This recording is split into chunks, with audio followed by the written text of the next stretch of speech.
أعوذ بالله السميع العليم من الشيطان الرجيم. بسم الله الذي لا يضر مع اسمه شيء في الأرض ولا في السماء وهو السميع العليم. الحمد لله والصلاة والسلام على رسول الله وآله ومن والاه واتبع هداه إلى يوم نلقاه وبعد.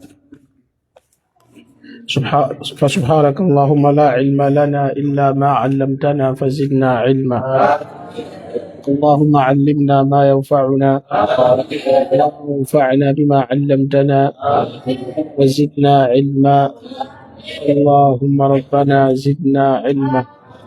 اللهم إنا نسألك علما لا ينسى. اللهم إنا نسألك علما نافعا ورزقا طيبا وعملا متقبلا وشفاء من كل داء. اللهم إنا نسألك الهدى والتقى والعفاف والغنى يا حي يا قيوم برحمتك نستغيث. أصلح لنا شأننا كله ولا تكلنا إلى أنفسنا طرفة عين. اللهم صل على محمد وعلى آل محمد كما صليت على إبراهيم وعلى آل إبراهيم إنك حميد مجيد. اللهم بارك على محمد وعلى آل محمد كما باركت على إبراهيم وعلى آل إبراهيم إنك حميد مجيد. عليك يدوقف الله الشيء صلاة فوى النبي محمد صلى الله عليه وسلم. هذا صلاتنا إمام على إيدي النبي وصحابه أتوبوا وتوبة لنا وجيش الله محمد صلى الله عليه وسلم تتيو في مادي يجيبين للقيامة بين أما تسواد بإذن الله تعالى بفضله ومنه إنه على فقه الصيام لكنه ترى صفة صوم النبي صلى الله عليه وسلم في رمضان. العلامة المحدث الشيخ سلمان بن عيد الهلالي حفظه الله، والعلامة الشيخ المحدث علي بن حسن بن عبد الحميد الحلبي السلفي الأثري رحمه الله لما سبوا كبوا بيتي أودي àṣàlàyé nípa àwọn àkámù síyàm, àkámù àwọn ìdájọ́ bá àti gbààwẹ̀ àti sọ̀rọ̀ pa bayna yaday Ramadan, ọ̀nà wo la máa gbà fi bẹ̀rẹ̀ àwẹ̀ Ramadan. ṣùgbọ́n fẹ́ gbéyẹ̀wò lónìí ní al-mas'alatu ath-thamina, al-mas'alatu ath-thamina معذرة وهي النية. ولما وابالو نسي أوابل وبمنه وكرمه وعزه وفضله أن يزيدنا وإياكم علما نافعا ورزقا طيبا وعملا متقبلا. أرتكشت الله سبحانه وتعالى تكشت النبي صلى الله عليه وسلم ونجم جوتا وداديو أرايفينو أدوني فون لباني شر الله لما جاء صفينو وبنتي ما صف لما شادق شديد. قال الله قال رسوله قال الصحابة. سم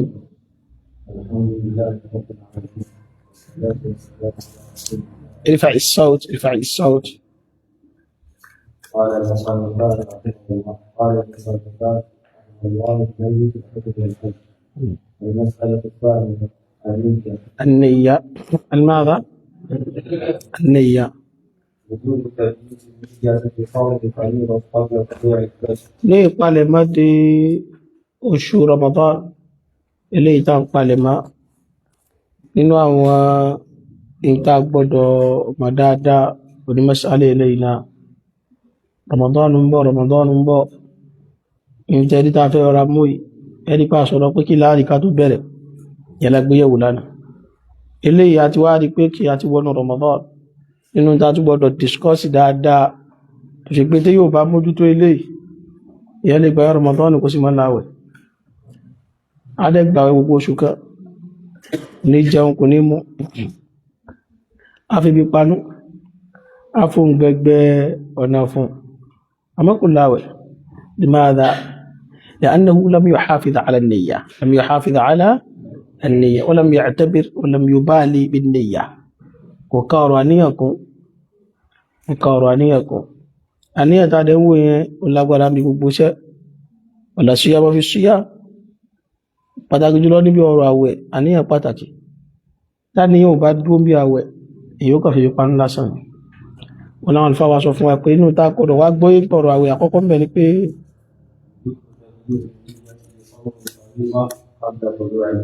àníyàn àwẹ̀ tó bá jọ́ràn yàn àníyàn yẹn gbọ́dọ̀ ti dúó qabla tulu'i al-fajr síwájú ká al-fajr rí ó tó yọ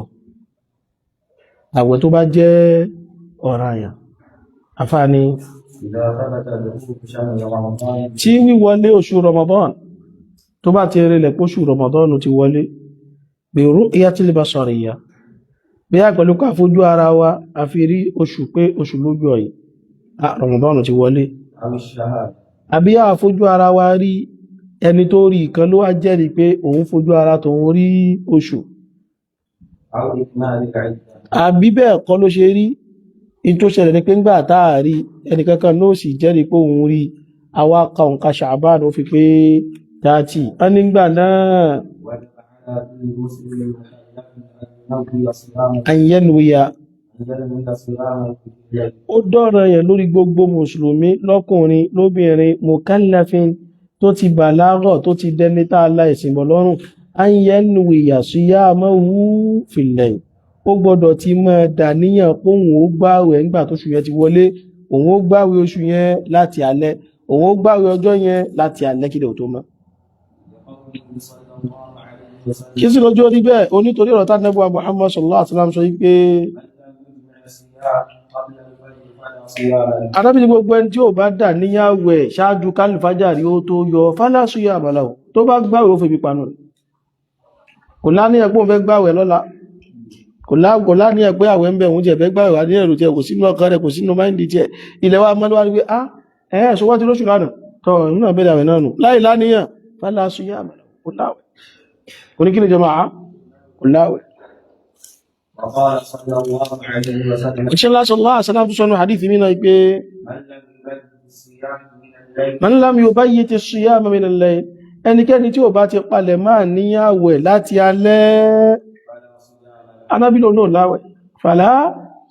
fala siyama lahu kò ní kí ni jama'a kò láwẹ̀ o wan niyyatu mahalluha al-qalb wan niyyatu mahalluha al-qalb àníyàn tá ṣe rí yẹn mahalluha al-qalb ibi tá níyàn mọ́ ń bẹ tàbí kó dúó sí orí ọkàn ni ọ múra kó jọba an-niyyatu mahalluha ibi tá níyàn wà orí ọkàn ni ọ wa laysa mahallaha al-lisan kìí ṣe orí ahọ́n láàfin wọ́n dà níyàn kìí ṣe kí ni jọba ìsọ àníyàwẹ̀ di àníyàn orí ahọ́n àgbélẹ̀rọ wà àwọn èèyàn ni kò lákọ́ látọ̀rọ̀ Ànábì sallallahu alaihi wasallam ìlú tó gbajúmọ̀ láwọn àwùjọ ti wá tó bá dọ́ tí wọ́n bá fẹ́ róṣù ní ìsàbí wọ́n ní wọ́n róṣù àbí wọ́n ti láwẹ̀ lọ́lá wọ́n bá kí Mágríbì tán àwọn akọ́ àwọn ẹ̀jọ́ sí mọ́sálásí àwọn àbáwá náà mọ́ sí bẹ́ẹ̀ jọ́ lọ́mọ́ sàbá sanwó lẹ́sùn lóore àmọ́ kí ní wọn correct wọ́n wá máa pẹ́ sáwọn ẹ̀lẹ́nu pé tọ́ ẹ̀yà ẹmọ wí tẹ́lé bí bismillahir rahmanir rahim wọ́n náà mọ́ dáhùn نويت أن أصوم شهر رمضان 29 يوما أو 30 يوما إن لم أكن مريضا ولم أكن مسافرا تعبدا لله تعالى آمين الله المستعان ọ̀pọ̀lọpọ̀ àwọn ìyá wa tán wí fún wọn mọ́ táwọn wí àmá because àníyàn kan náà dáun wọ́n kàn sọ́gbólò lẹ́nu tó dáwọn ìyá wa tán ń ká mọ́ sọ́hùn àwọn ìyá kí wọ́n ń pè kí ó sí àwọn lẹ́nu ìyá òmọ̀ tó mọ́ tán wí meanwhile àníyàwẹ̀ tán lọ sí ti gbọ́ mọ́ ní àníyàn dọ́ sí gbọ́ gbọ́dọ̀ mọ́ ní àníyàn yóò bùkátà sí kéyò kó tó dàníyàn ọ̀gbọ́ ẹni bá fẹ́ ṣe sádákà yóò dà ní ẹ̀kùsí sádákà tó ṣe imú ẹfì sí náà ni tọ̀sọ́ náà nídi pẹ́tọ̀ na wáyé tú ẹ̀dáhùn wọn a ní àtàsádákọ̀ ìfàmìsí náà náírán lè abúdìláyì alfaqiri ta'abbudan lillahi ta'ala kò láṣẹ yóò dábà torí oníṣàdákà gbọdọ̀ dàníyàn onínú gbọdọ̀ dàníyàn aláwẹ̀ gbọdọ̀ dàníyàn oníjànábà gbọdọ̀ dàníyàn gbogbo tí èèyàn fẹ́ ṣe nínú ìjọsìn ló gbọdọ̀ dá ṣé gbogbo ẹ̀rọ máa ṣe nàwáìtù ẹjọ́ wẹ́wẹ́ ló tún wá pọ̀ bẹ́ẹ̀ nígbàtọ̀ ní nàwáìtù mo dàníyàn a ní àṣùmọ̀ lókè ń gbà ṣáàrà ramadana oṣù ramadana tíṣà àtànúwà 20 yawman fún 29 days àwọn 20 yawman àfihàn 30 days wọ́n gbọ́ tó àfẹjọ́kùn ìlàmù àkúnmọ̀ rídọ́n ìyíngbà 30 days tí ó bá rẹ̀ bí ní ohun wàlámù àkúnmọ̀ sáfìrán tí ìṣẹ́ ìrìnàjò ní ohun ta'abudan láti fi jọ́sìn fọ́nà lillahi fọ́lúwáwá ta'ala balikẹ́lá ìkánà wàlfàwà nígbà tí wọ́n bẹ́ sọ fàṣádù wà ní àbáyé kíkù lákọọ́lẹ̀ lẹ́rì aláyé ẹ̀rú ọlọ́run kẹlú wá sí haram wà Mákà wà fẹ́ dà ní àwọn ìrànjú rẹ̀ ló bá tẹ́wọ́ bá ti wọ́n tẹ́wọ̀n nawaitu kanwi an usalliya salata dhuri 4 raka'atin wara'a imami al-masjid al-harami fi makkah al-mukarrama ta'abbudan lillahi ta'ala Allahu akbar tó ní kó wọ́n ṣe báyìí dé èyí kan dìbò lágbàrí pé àwa ọ̀lílọ lórí tí wọ́n tó bí ní pé nàwáìtù mọ́ gbèrò a ní ìsọ́líyà kínkí sọ̀látà lórí inú lórí arba rákà mélòó wàrọ́ à lẹ́yìn limamu al-masjid al-harami masalasi haram fi makata nílùú Makka alápọ̀lé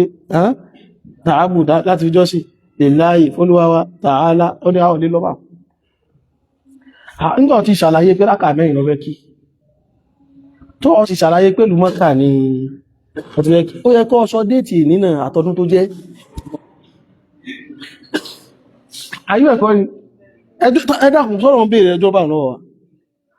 wà ní ìyàtọ̀ mahalluha al-qalb ṣó ní tó bá fi lè mú ẹ ti intend láti ṣe nǹkan àníyàn ti tán jọba yìí níṣẹ́ bí lọ́wọ́ dára tí mọ́ yìí ó intend kọ́ gbà bọ́ intended àníyàn ti dúró àfà mọ́ dàrí láwọn tàbá ní kí ló simple jù nínú owó tá mọ́ sínú ìjọsìn àníyàn ìní àti wà tùpẹ́ láti ìrètí Ramadan ń bọ̀ kó tó ẹ̀tún wá kọ̀ lákẹ́nìkan tó ìmáà ní kí tó mọ́ rójọ́ nàwá ìtù yìí tí nàwá láti ọjọ́ yìí kọ́ albáàrùn adé àníyàn ti gbó ọbẹ̀ sálù àlá ọfin lọ bí tó fi pọnmi ọfin bomi sínú àgé dákùn omi kí lọ ń bù ọmọ ìwájú kò sí lọ wẹ́ sí ṣàrà ọjà tó wá ṣe nàwáìtù àni àtàwádọ́ òdú alwánù àdẹ́ so ọ nídi nàwáìtù àni àṣùmọ̀ ṣàrà Ramadan tí ṣàtánà ìṣìnà yawon tàrátìnà yawon lámàkún musafi lámàkún madidan awàlámù àkún musafi àníyàtò mahallu ha in tó fi lè mú ọkàn ẹ ti rò báyìí ó ti tán àníyàn gẹ́gẹ́ lórí ọkàn gẹ́gẹ́ òun ló wà kẹ́mí ẹ wà bí pé in tí mo fẹ́ ṣe iṣẹ́ báyìí wà gbọ́ méjì wà ọ̀rọ̀ àníyàn ẹyọkan ọ̀pọ̀lọpọ̀ máa mójútó ẹyọkan ló sì lọ pẹ̀lú tàṣọ látàrọ yóò ẹyọkan yìí bó ṣe pàtàkì tó yìí ìkejì wá pàtàkì jùlọ òun ni ọ̀pọ̀lọpọ̀ máa ń ní niyyatul amal kí mo pé niyyatul amal àníyàn ṣe tá a fẹ́ ṣe amọ́ ni mo fẹ́ ṣàlù àlá àníyàn kí ni yóò ó wá kú níyàtul ma'muli lahu kí mo gbé o tọ́ ti ṣe pọ̀ ti pé kí o àníyàn ẹni tá à ń ṣiṣẹ́ yẹn fún kọ́ ọ ní níyàtul ìbádà ọ̀dà níyàn ìbádà but ìbádà tó fẹ́ ṣe yẹn tá lọ ń ṣe fún ó pàtàkì o mo fẹ́ gbààwẹ̀ àníyàn ṣẹ́ nìyẹn tọ́ àwẹ̀ tó fẹ́ gbà tá lọ gbà fún àníyàn wá gbọdọ̀ ṣiṣẹ́ níbẹ̀ ẹ̀hùn bá ṣe ńlá ní ẹ mo fẹ́ gbààwẹ̀ Ramadan mo fẹ́ gbààwẹ̀ Ramadan láti lè fi jọ́sìn fún tọ́ tó wá tàbá ní pé àníyàn tó mahallu al-qalb ipe àníyàn orí ọkàn onímọ̀ wà kì í ṣe pé wàá máa fọkàn sọ. هذه الفائدة أول ما أستفيدها من حضرة الشيخ نجم الدين سليمان حفظه الله. ọ̀dọ̀ ọmọdé ọkọ̀ ní fáìdà wọ́n ti pẹ́ ó ti tọ́dún mẹ́ẹ̀dógún sí ìsàdógún ọdún rẹ̀ bí akíṣẹ́ tí wọ́n ní bí wọ́n sádùgbò wà lọ́dún náà tó bá ní àníyàn ń bẹ lórí ọkàn kì í tún ṣe pé wàá máa fi ọkàn sọ́nà wẹ́ ìtù ọgbọ́n kíkọ́ ìmá fọkàn sọ pé ọkàn inú ò ní máa sọ kó káwà nú ọkàn pé tí mo fẹ́ ṣe yóò báyìí ní kíkọ́ àmọ́ fọkàn ró ẹjọ́ ọlọ́wọ́n ọ̀nà kánukú ọlọ́wọ́ wà níyà tó mahallu al-qalb tó àfá ní ká mọ́ wá fẹ́ nú pé àníyàn ìgbẹ́nà wáyìtù ana àṣúmọ̀ sáà Ramadan àti sáà tọ́lọ̀ ìtìlọ́ ní bid'atun àdádálẹ̀ àwọn èèyàn ni o àdádálẹ̀ tó sì jẹ́ ní dọ̀láàlà ìṣìnà ni o àwọn èèyàn bá rí ní tó dá tí ò dá ni tọ́ wá gbọ́ káwá ti dà níyàwó kalẹ̀ látàlẹ́ kálùfájàrí ó tó makhsusun bisiyamil fariida àwẹ̀ ọ̀ranyàn nìkan làníyàn rẹ̀ gbọdọ̀ ti wáyé before kálùfájàrí tó yọ. Ìdí ni pé àwẹ̀ tí ò bá ti kí ń ṣàwẹ̀ ọ̀ranyàn táà bá láníyàn àwẹ̀ tẹ́lẹ̀ àwárí bí jẹun láàárọ̀ a lè sọ dáwẹ̀ ọ̀gbọ́ àwẹ̀ Monday àwẹ̀ tó jọ Monday kan wá ń bẹ oṣù wá tí láàárọ̀ báyìí ó ti ń fọṣọ ó ti ń gbálẹ̀ ó kàrí pé akọ̀ kan mọ̀ ti gbọ́m lọ́wọ́ kẹ̀ ilẹ̀ ti jẹ kẹ̀kẹ́ látàárọ̀ ẹbẹ̀ kan sọ di ó wọlé níbi àwẹ̀ tí ò bá kí ń ṣe amma siyamul farida but àwẹ̀ tó bá jẹ́ ọ̀ranyàn yajibu tabyitu niyyati qabla al-bayan wadih kí wá lè rí kalẹ̀ láníyàn yìí tí èṣọ́ ọ̀ranyàn lẹ́yìn tí fájìrì bá ti yọ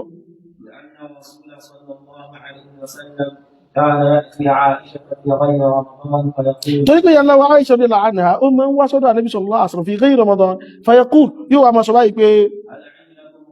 hal indakum ghada ṣé oúnjẹ ọ̀sẹ̀ kan bẹ̀ẹ̀bẹ̀ ìta lè jẹ́ lọ́sàn ìgbà tí ó bá ti wá sí fa ẹni sọ èmi mọ̀ gbà wẹ́ngbà náà tí wọ́n bá ti wá oúnjẹ gbé kalẹ̀ Ànábì sọ́dọ̀ àwẹ̀ sallallahu alaihi wasallam irú tá Ànábì wá ṣe yìí ó wá rílẹ̀ náà látọ̀dọ̀ àwọn kan náà àwọn sàhábà Abi Darda ṣe bẹ́ẹ̀ Abi Talha náà ṣe bẹ́ẹ̀ Abi Hurairah radiyallahu anhu náà ṣe bẹ́ẹ̀ Abdullah ibn Abbas náà ṣe bẹ́ẹ̀ Hudhayfah ibn al-Yaman sahibu sirri Rasulullah sallallahu alaihi wasallam náà ṣe bẹ́ẹ̀ ọlọ́ọ̀bá yọ́n sí gbogbo wọn wa hasharana tọ́ àtàwọn sàábé ọlọ́dàkùnmọ́sà gbé wá dìde papọ̀ káàmọ́ bẹ̀lábẹ́ àti Ànábì wa Muhammad sallallahu alaihi wasallam tó jẹ́ olórí gbogbo Ànábì Ádámù àmẹ́lẹ̀ ìtawí yìí ibi àwẹ̀ náfílà ní o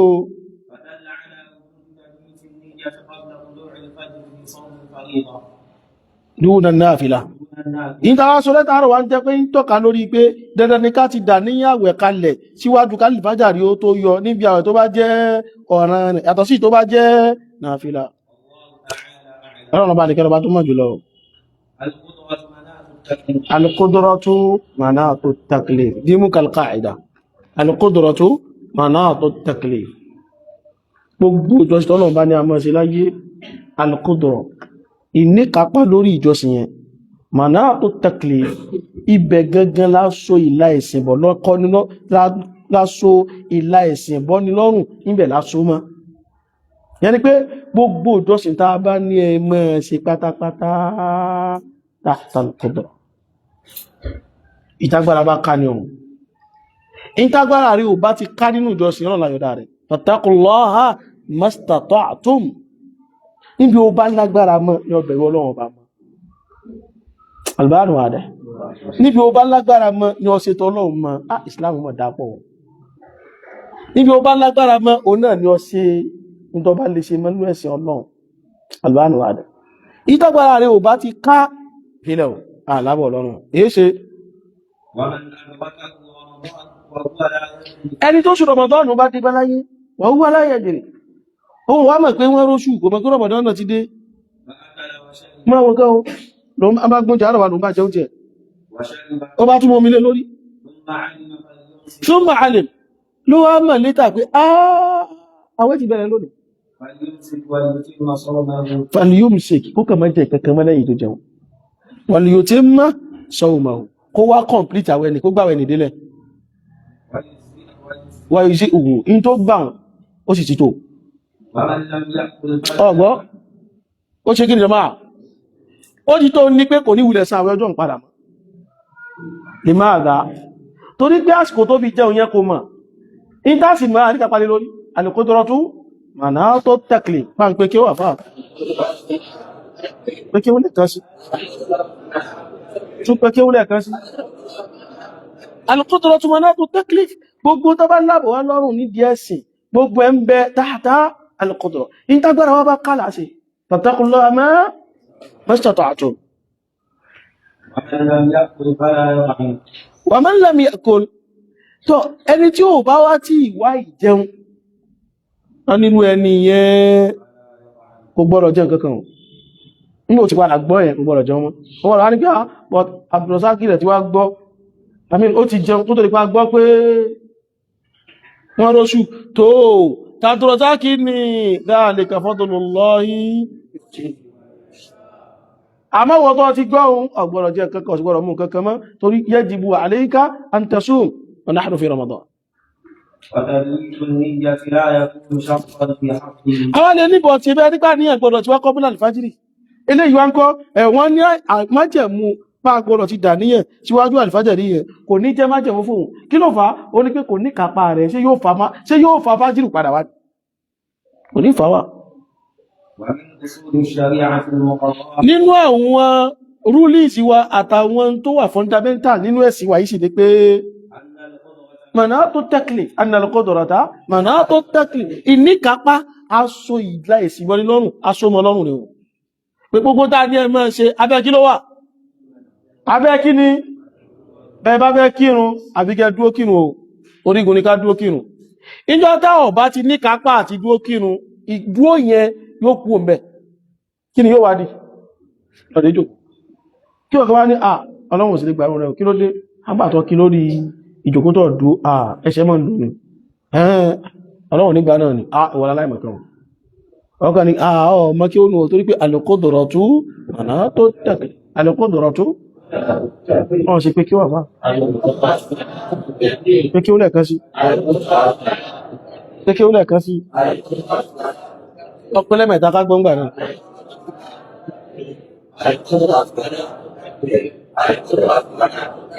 yálà wáṣà tó wà wọ́rọ̀ عن عائشة رضي الله عنها قالت a sọ pé كان رسول الله صلى الله عليه وسلم أمر بصيام يوم عاشوراء Ànábì sallallahu alaihi wasallam bí ń jọ táwọn ìkọ̀kọ́ bẹ̀rẹ̀ Ànábì kọ́kọ́ pàṣẹ káwọn yóò máa gbààwẹ̀ ọjọ́ Àṣúrà فلما كنا رمضان nígbà tó wá di pé àwẹ̀ Ramadan wá dọ́ran yàn كان من شاء صام ومن شاء ó wá di pé tọ̀ àwẹ̀ tá ní ẹ máa gbà yẹn Àṣúrà man sha'a sam wa man sha'a aftar ẹni bá wá fẹ́ nígbà ẹni bá sì wù kò nígbà Àṣúrà yóò sì jẹ́ ọjọ́ Àṣúrà kò lágbára rẹ̀. وعن سلمة بن الأكوع سلمة بن الأكوع رضي الله عنه وعن الصحابة أجمعين قال أمر النبي صلى الله عليه وسلم رجلا من أسلم ó lá Ànábì ọkùnrin kan tó wá láti Aslam Ànábì pa láṣẹ أن أخبر بالله ike ó yá ìwọ tí ẹ yá máa lọ lè kéde fáwọn èèyàn ike gbogbo ẹni tó bá ilé ti jẹun lónìí ọjọ́ Àṣúrà falyasum baqiyata yawm kó yá gbàwẹ̀ ní ìtókù ìgbọ́dọ̀ jẹun mọ́ o torí pé ìgbà yẹn àwẹ̀ Àṣúrà lọ́rọ̀ yẹn ló jẹ́ pé mọ̀rọ̀ tí àwẹ̀ gbà kọjá kó tó di Ramadan ṣe díẹ̀ ó ti kọ́kọ́ gbà bí Àṣúrà pé Àṣúrà ló kọ́kọ́ jẹ́ ọ̀nà yẹn ومن لم يكن أكل ẹni tí ó bá já sí pó ti wá jẹun tẹ́lẹ̀ tẹ́lẹ̀ falyasum kó náà ya mọ́ gbàwẹ̀ lọ́wọ́ فإن اليوم عاشوراء torí pé ní ọjọ́ Àṣúrà ni àwẹ̀ sì ní àgbà dandan sì ní ká gba àwẹ̀ rẹ̀ فهذا يوم عاشوراء كان فرضا ثم نسخ ọjọ́ Àṣúrà lẹ́gbọ́ wo ó ti kọ́kọ́ jọ́ ọ̀nà yẹn ká gbàwẹ̀ ń bẹ̀ thumma nusikh ẹ̀yìn ìgbà yẹn wọ́n ẹ̀ṣẹ̀ wá pa ìdájọ́ ká gbàwẹ̀ ń bẹ̀ wọ́n parẹ́ kó mẹ́ وقد أمروا أن يمسكوا في النهار wọ́n ti wá pa àwọn sàábé láṣẹ pé kí wọ́n kẹ́nu ró lọ́sàn gẹ́gẹ́ sí lọ́sọ fún kí wọ́n gbọ́dọ̀ jẹun mọ́ وأن ذلك يجزي àwọn ní yóò yìí sí uhum yóò tó wọn ní àwẹ̀ wọn tó yẹ kẹ́ gbà ورمضان فرض وحكم الفرض لا يتغير. meanwhile àwẹ̀ Ramadan sì rẹ̀ ọ̀ranyàn ní wa hukmul fardi la yataghayyar ìdájọ́ ọ̀ranyàn kò ní ṣe kí ni jama'a kò ní yí padà. ثالثا وقال فبعض أهل العلم وقالوا بل عليه القضاء. ọ̀rọ̀ táwa wí yìí àwọn míì náà ní mímọ̀ wọ́n yapa sọ̀rọ̀ ipe ẹni tẹ́lẹ̀ ó ti jẹun tẹ́lẹ̀ tẹwàá dí kó mọ̀ gbàwẹ̀ lọ ipe al-qudratu manatu at-taklif àárínrán bal alayhi wọ́n ló gbọ́dọ̀ túnú ni. وعاشوراء لم يكن فرضا. alayhi al-qada kò láwẹ̀ ọjọ́ ó gbọ́dọ̀ san ọjọ́ míì padà tí yóò fi rọ́pò ọjọ́ yẹn èé ṣe wọ́n ni wa Ashura lam yakun fardan Ashura kìí ṣọ̀nà yẹn wọ́n ni ìwọ́n mọ̀ yá mi nínú ìmọ̀ nínú ọdún kìíní kan ipe tabaníka wú ẹ̀rí papọ̀ tàbá wù ìtàwọn afáyí ní kìí ṣọ̀nà yẹn tàbá da gbogbo àwọn ẹ̀rí tí ń bẹ́lẹ̀ papọ̀ ìyẹn jẹ́ ó yé wa pé ààwẹ̀ Ashura ti kọ́kọ́ fìgbà kan jọ́ràn yẹn pẹ̀lú pé àṣẹ pé ká mọ̀ gbàwẹ̀ rẹ̀ ti kọ́kọ́ rìn rẹ̀ látọ̀dọ̀ Ànábì sallallahu alaihi wasallam bí ṣe bẹ̀rẹ̀ àdíkì aláwa Àìṣà.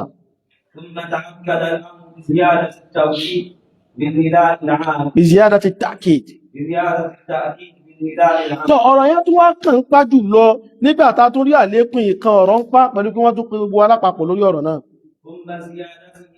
ọ̀rọ̀ yẹn tó wá lékún bákan náà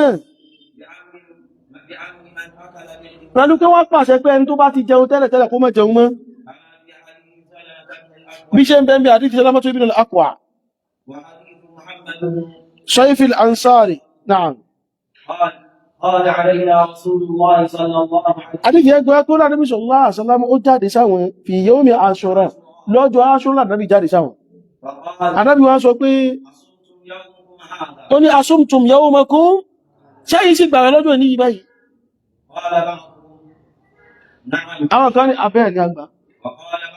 àwọn míì bá ní pé àgbà ò Ànábì ní baqiyata yawmikum hādhā tọ́ ẹ̀yin tí a ti jẹun yẹn ẹ̀yà complete àwẹ̀ ẹ̀yin ọjọ́ tó ní o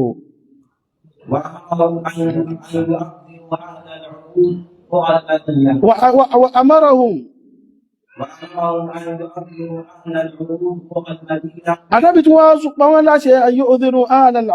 al-urūd ay qura al-Madina àwọn abúlé Madina Ànábì ní ká mọ́ lọ kéde fún gbogbo wọn ayò tí mọ̀ baqiyata yawmihim pé kálukú wọn gbọ́dọ̀ jẹun mọ́ ká complete ọjọ́ ní ọjọ́ ààwẹ̀ ọ̀rọ̀ tí Abdullahi ibn Mas'ud wá sọ èyí ò ní ò tí ẹjú gbogbo ìyapa inú tí ń lọ tí kàrùkú sọ ẹ̀ yóò gbogbo ọ̀rọ̀ tí ń takora wọ́n ọ̀rọ̀ Abdullahi ibn Mas'ud ó yẹjú ẹni sí kí lọ́rọ̀ náà ó ní nígbà tí wọ́n ti sọ Ramadan di ọ̀ranyàn túrika Ashura àwọn èèyàn fi Ashura lè wọ́n gbá èyí ń túmọ̀ sí pé a jẹ́ pé Ashura ti kọ́kọ́ wà ní ọ̀rọ̀ Aisha náà bákan náà yẹjú ẹ̀ Aisha nígbà Ramadan wá dípọ́ àṣẹ rẹ̀ ti sọ̀kalẹ̀ Ramadan ló wá padà di ọ̀ranyàn a jẹ́ pé kìníkà tí ọkọ̀ ń jẹ́ Ramadan ló padà wá di ọ̀ranyàn àwọn ìwá fi Ashura lẹ̀ nígbà Ramadan ti ọ̀ranyàn wà gbọ́ yíò tó bá ní wọ́n fi Ramadan lẹ̀ wọ́n fi Ashura lẹ̀ ma turika istihbabu sawmi Ashura wọ́n fi ìjọ́ranyàn Ashura lẹ̀ ní o wọ́n fi pé Ashura jẹ́ iṣẹ́ olóore táà máa fi ń gbójú níwájú Ọlọ́run èyí wò kó mẹ́ ó sì wà ní mustahabu wọ̀ kìí ṣe wájìbù wọn kódà inú àwọn onímọ̀ kò lórí pé ó dá púpọ̀ ká máa Ashura ẹgbẹ́ bí al-Hāfiḍ ibn Hajar al-Asqalānī rahmatullah bá ṣe gbọ́rọ̀ náà wá nínú Fathul Bārī látọ̀dọ̀ tí Abdul Bārī lọ́tún wá látọ̀dọ̀ tí ẹ̀ náà ó wá kílẹ̀ mẹ́rin ni pé ọ̀rọ̀ yóò mọ̀ ṣẹ́kù lọ ó bá ìyẹn wá ń tọ́ka lórí pé annal matruka wujubu pé tí wọ́n gbé jù lẹ̀ gangan ní ìjọ́ ọ̀ranyàn rẹ̀ wallahu a'lam akharun àwọn míì náà fàtún sọ wípé tó bá yẹ pọ́nà yẹn bá wá ní wọ́n ti pa ìdájọ́ ìjọ́nà yẹn rẹ̀ pé dẹ̀ ní gbogbo ìdájọ́ rẹ̀ náà ni wọ́n ti parẹ́ àmọ́ níbọ̀ òdodo ọ̀rọ̀ ni pé أن أحاديث عاشوراء ipé àwọn àhàdíìsì tó sọ̀rọ̀ pa ká gbààwẹ̀ Àṣúrà دلت على أشياء ó tọ́ka sáwọn kan tó pọ̀ yìí. Àkọ́kọ́, وجوب صوم عاشوراء àwọn kan nú àwọn àdíìsì Àṣúrà àwọn kan nú ẹ̀ ń tọ́ka pé ó dàbí pé dandan ni ká máa gbààwẹ̀ Àṣúrà. أن من لم يبيت النية في صوم الفريضة قبل طلوع الفجر بجهله لا يفسد صومه. Ó tún wá ń kílẹ̀ bí a tún rí bí ààrẹ àwọn àdíìsì Àṣúrà yìí náà ipé ẹni tí ò bá ti dà ní àwẹ̀ ọ̀ranyàn láti alẹ́ kọ́bílà fàjìrì àní fífọ́ fàjìrì rìjáàlì pẹ̀lú pé kó mọ̀ pé ọjọ́ yẹn ni ọjọ́ àwẹ̀ ọ̀ranyàn bóyá ìṣẹ̀lẹ̀ páwọn kan mọ̀ pọ́jọ́ Àṣúrà lọ́jọ́ Àṣúrà láyé fi sọ́wọ́mọ̀hù ìyẹn ò bá mẹ́rẹ̀ jẹ́. Sàrífà jim ló wà ń bẹ̀rẹ̀ pé a ní wọn pé ní wáìdì ní sàrà ayíwá. أن من أكل وشرب ثم عمل Ẹni tó bá ti wá jẹun atúrí bẹ́ẹ̀ náà àdìtò wa lórí ọ̀rọ̀ Àṣúrà, ẹni bá ti jẹun tó ti mu tí ó mọ̀ páwẹ̀ wà thumma alim ẹ̀yìn tó jẹ tó mu tán ló ṣe wá mọ̀ pé àwẹ̀ mọ̀ ti wá yóò kára ró ní the rest of the day kò ní jẹ kankan mọ́ wala qada alayh kò sí ní ṣe qada wala qada alayh.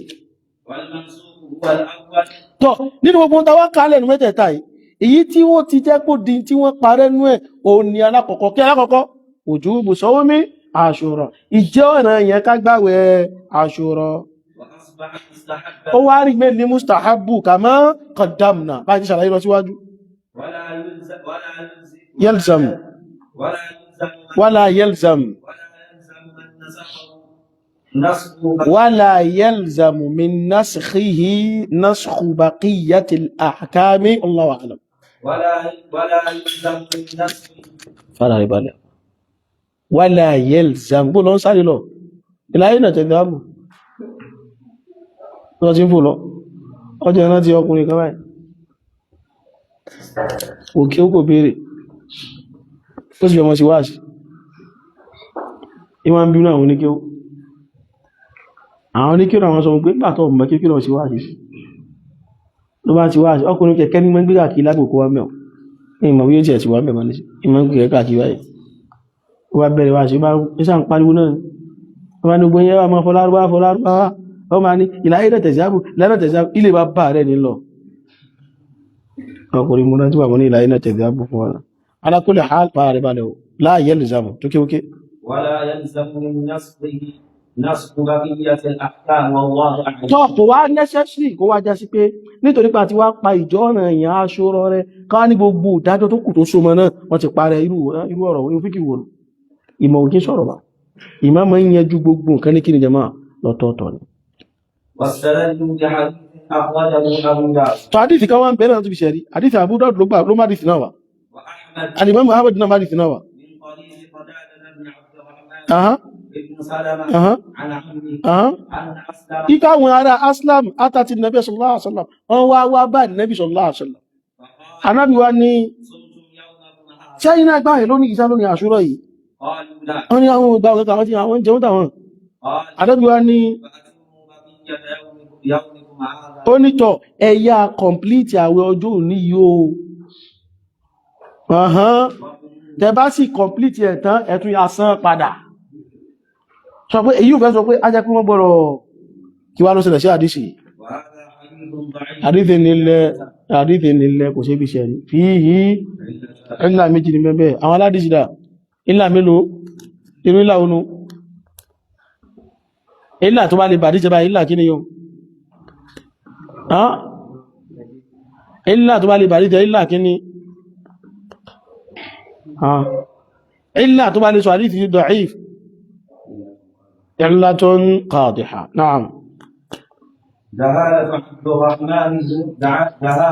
الرحمن بن سلمة جهالة بلار عبد الرحمن ابن سلمة تاني جبه. قال فيه الذهبي في الميزان الإمام الذهبي رحمه الله إنه ميزان الاعتدال إن بعد ما وصل عبد الرحمن بن سلمة كي نواوي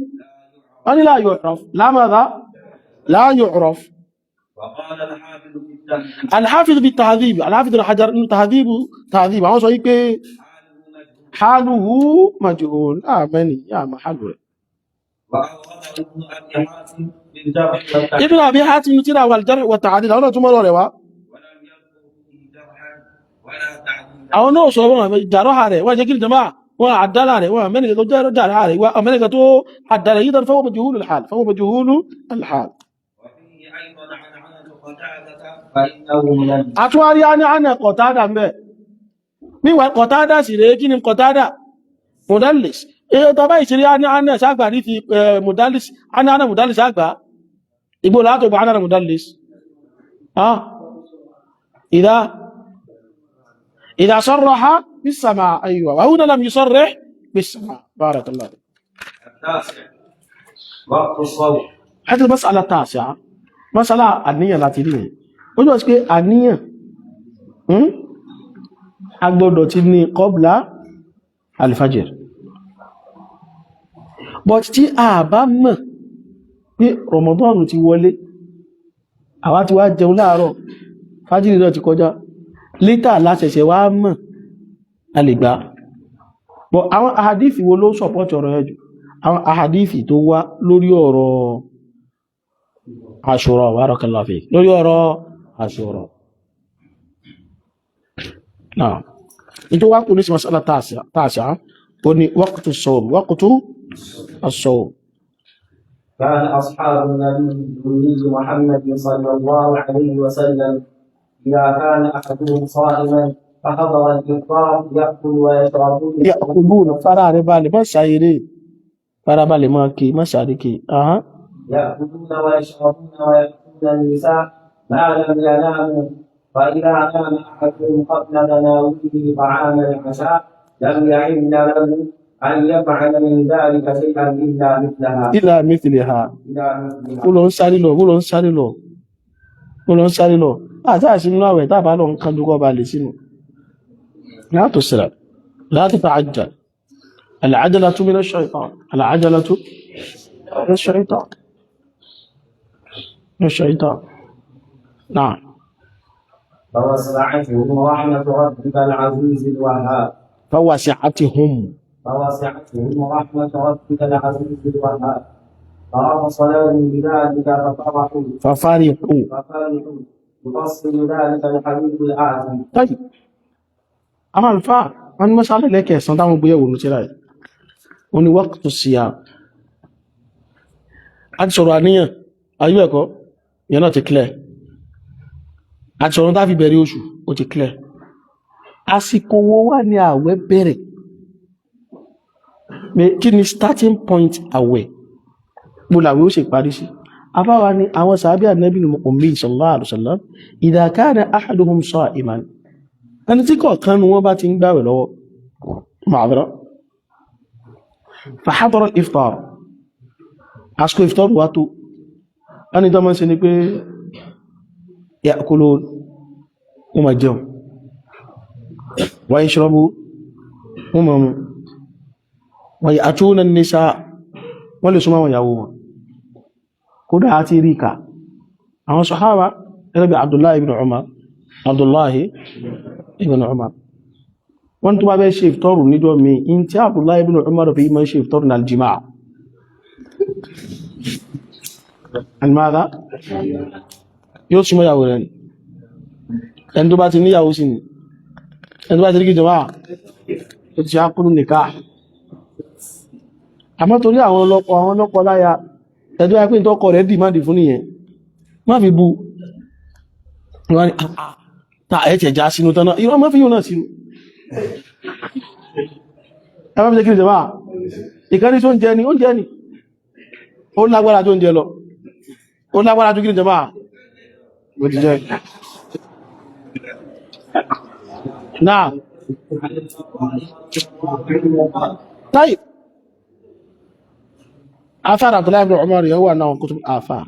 كم سبب شيبة غيره أن لم يحل له يفعل من ذلك شيئا تو إن باي جاك بي وقمتاني ولا شيء ما لم يناموا tí wọ́n bá ti sùn ní o àsìkò ìfitọ́rù tó ẹni tí ó bá ti sùn ó lè jẹ ó lè mú ó lè ṣe wúta sọ ṣùgbọ́n fa idha nama ahaduhum àmọ́tẹ́lì kan ni wọ́n bá lè gbọ́ gbàgbé sùn qabla tanawulihi ta'am ìfẹ́ ọkọ̀ tó jẹun ó tó jẹ al-asha oúnjẹ alẹ́ rẹ̀ lam yahilla lahu an yaf'ala min dhalika shay'an ila mithliha kò gbọ́dọ̀ ṣe nǹkan kan gbogbo kíní òun mọ́ pátápátá ọgbọ́ kò lè jẹun mọ́ tó wà fi lè mú ẹ ti sun ò lè jẹun mọ́ jọ ẹ̀ ò lè mú mọ́ ò lè súnmọ́ ìyàwó mọ́ ó tún dọ̀la albánu adẹ́ a ní orí tán wà gẹ́gẹ́ rí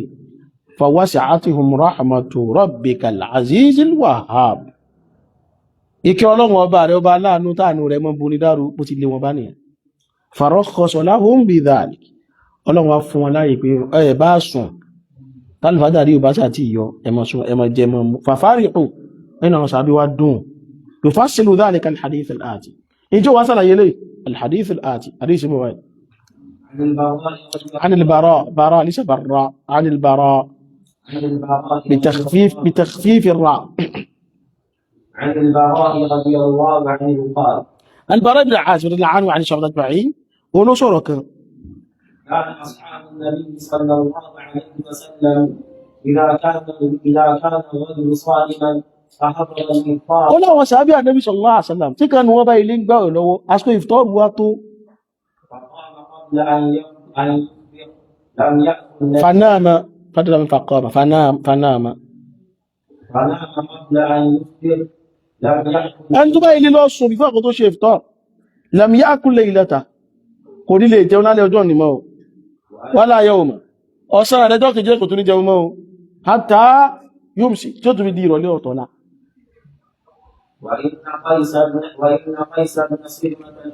tọ́ sàábì kan Qais ibn Sirmah al-Ansari Qais owó ilẹ̀ tí a orúkọ rẹ̀ sórí ayé ẹ̀kọ́ ká ní Qais ló bá gbàwẹ̀ ìjọ náà kana sa'iman ó gbàwẹ̀ àbí tó ìgbà tó sì pé àsìkò ìfọ́rù wá tó tí wọ́n ṣe nù àtàmọ́rá àtà ó bá dọ́dọ̀ ìyàwó rẹ̀ ìgbó lọ́dọ̀ ìyàwó ló bá sọ fún ìyàwó ta'indaki ta'am tó ń jẹ táà fi sínú ló ń jẹ wà nílẹ̀ báyìí dé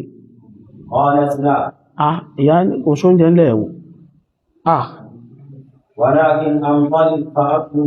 ìyá ní ó dá ẹmọ́ wọ̀rí ẹjí sáré lọ rí sáré bọ́ta lọ kí wọ́n wọ́n ráàdì bóyá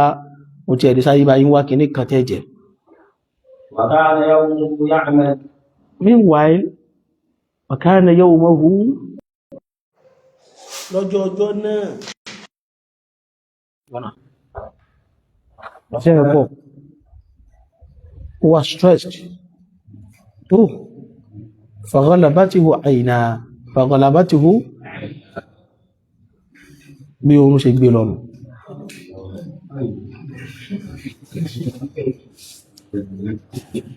ìgbà oorun gbé lọ فجاءته ìyàwó rẹ̀ bá wá ìyàwó bá bá kọ́kọ́ ti sùn فلما رأته قالت خيبتك bí yàwó ti wá ní kó ti sùn ní خيبة لك sí àgbákò lónìí kọ́ iṣu ọ̀sẹ̀ gíní ẹ̀sẹ̀ wákò lónìí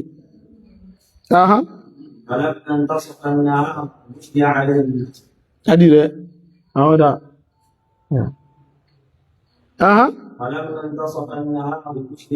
ìgbà tó wá ní kó dọ̀sán tí ò lè jẹ mọ́ nígbà tó sí lọ sùn lọ gbogbo jẹ tán sí kò lè jẹ mọ́ ìgbà tó fi di ọ̀sán jọ náà báyìí dé gúúsì àlè ìdákùn ni fàdúkìrọ̀ àwọn èèyàn bá sọ̀rọ̀ létí àrẹ́gẹ́rẹ́ ọkùnrin kan náà ó mẹ́gbà kọ́ ìṣù kí wá ní kò ó ti lọ gbà wéṣù lọ́nu ìbílẹ̀ lẹ́nu kan ó ti dákú báyìí ó dákú kẹ́ àyà wá sọ̀kalẹ̀ torí rẹ̀ ìláyà náà wá ń wí